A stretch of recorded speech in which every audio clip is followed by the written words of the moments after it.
Assalomu alaykum qadrli teletomoshabinlar. Yog'du loyihasining navbatdagi sonida sizlar bilan yana diydor ko'rishib turganimizdan bag'oyatda xursandmiz. Adabiyot ixlosmandlari hamda kitobga oshno qalblar uchun ushbu teleloyihamizda hikoyalar hamda turli adabiyotlarni birga mutolaa qilamiz, mushohada qilamiz.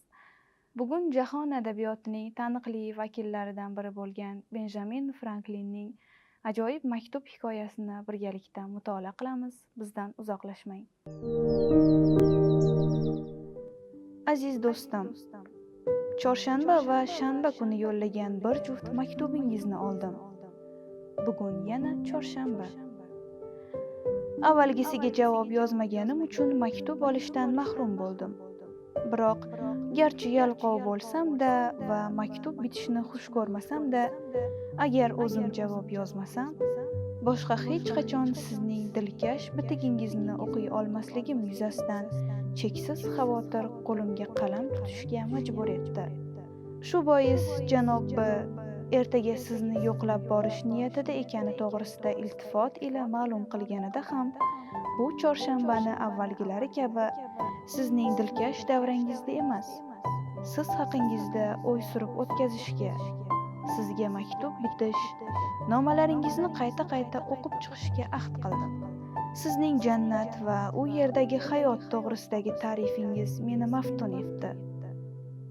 Jannatga bu olamdan imkon qadar hamma yaxshi narsalarni olib o'tishimiz kerakligi to'g'risidagi xulosangizni bag'oyat ma'qullayman. Fikrimcha, agar hushtaklar uchun haddan ortiq haq to'lamaganimizda edi, hozirgidan ko'ra ko'proq narsalarga ega bo'lishimiz, yovuzlikdan kamroq azob chekishimiz mumkin edi.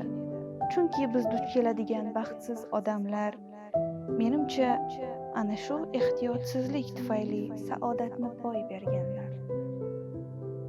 Nimani nazarda tutyapti deb so'rarsiz? Siz hikoyalarni yoqtirasiz. Shu bois o'zim to'g'rimdagi bir hikoyani so'zlab bermoqchiman va buning uchun meni ma'zur tutgaysiz. Yoshim 7 edi. Bayramlarning birida o'rtoqlarim menga bir hovuch chaqa sovg'a qilishdi. Men o'sha zahoti o'yinchoqlar do'koniga ravona bo'ldim. Yo'lda ketayotganimda bir bolaning qo'lidagi hushtakning sadosi hushimni o'g'irladi va do'konga kirib, bor pulimga hushtak sotib oldim.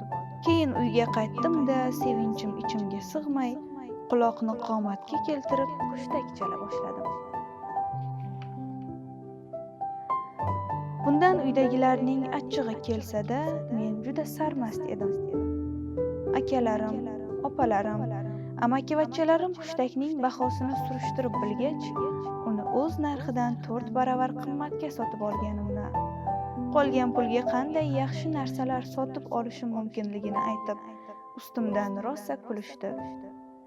Xo'rligim kelib yig'lab yubordim. Hushtak tufayli chekkan bu iztirobim u keltirgan quvonch va lazzatdan ziyodroq edi. Xotiramga muhrlanib qolgan bu voqea keyinchalik menga asqotdi. Biror keraksiz buyumni sotib olish vasvasasiga uchraganimda o'zimga hushtak uchun haddan ortiq haq to'lama deyman u pulimni tejab qolaman. Voyaga yetib katta hayot yo'liga qadam qo'yganimdan keyin odamlarning xatti-harakatlarini kuzata boshladim. Shunda hushtagi juda qimmatga tushayotgan ko'plab odamlarni uchratdim. Qirol saroyidagi qabulda ishtirok etish sharafiga noil bo'lish yo'lida o'zining qimmatli vaqtini, farog'atini, erkini, marhamatini va ehtimol yor do'stlarini qurbon qilayotgan o'ta izzattalab odamni ko'rganimda o'z-o'zimga bu kishining hushtagi juda qimmatga tushdi-da deb qo'yardim. Shon-shuhratga haddan ziyod mukkasidan ketgan, doimiy ravishda siyosiy yugur-yugurlar bilan ovora bo'lgan va e'tiborsizligi oqibatida kasbi korini o'lda-jo'lda qoldirgan kimsani ko'rganimda esa chindan ham uning hushtagi juda qimmatga tushdi der edim. Har qanday huzur halovatdan, o'zgalarga yaxshilik qilishdan hamsoya hurmat izzati, e'tiboridan va chin do'stlik quvonchlaridan voz kechib, pul to'plashni ixtiyor qilgan, o'ta ketgan xasis odamni ko'rganimda, ey baxti qaro, sening xushtaging naqadar qimmatga tushdi-ya, der edim. Hissiy lazzat, kayfu safo yo'lida aqlini qurbon qilgan va salomatligiga putur yetkazgan shahvatparastni uchratganimda derdim. Sen adashyapsan.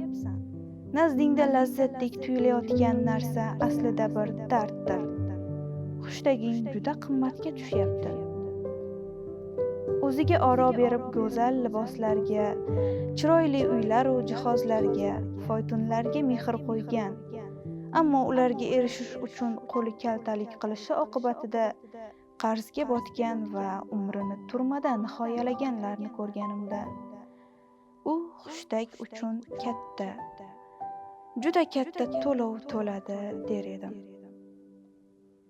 Xullasi kalom, men inson boshiga yog'ilguvchi kulfatlarning ko'p qismi odamlar narsalarning qimmatini to'g'ri baholay olmasliklaridan kelib chiqadi va ularning xushtagi juda qimmatga tushadi deb hisoblayman. Ammo har holda bunday baxtiqaroliklarga shafqatli bo'lishimiz lozim. Holbuki, bunday o'ylab qarasam, g'ururlanishga arzigulik aql farosatim borligiga qaramay, men uchun ham Qirol Jonning olmalari kabi yo'ldan ozdiruvchi narsalar bor. Xayriyatki, ularni pulga sotib olib bo'lmaydi. Bordi-yu, ular kimoshdi savdosiga qo'yilganda, men bir lahzada bor yo'g'imdan ayrilishim va yana bir marta xushtag uchun haddan ziyod to'lab yuborganimni payqamay qolishim mumkin bo'lur edi. Ko'rishguncha xayr, mening aziz do'stim. Kamoli ehtirom ila sodiq qulingizdan deb bilursiz.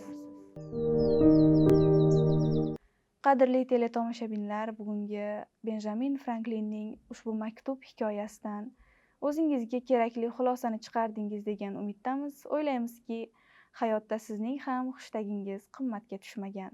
Bizdan uzoqlashmang, xayr, salomat bo'ling.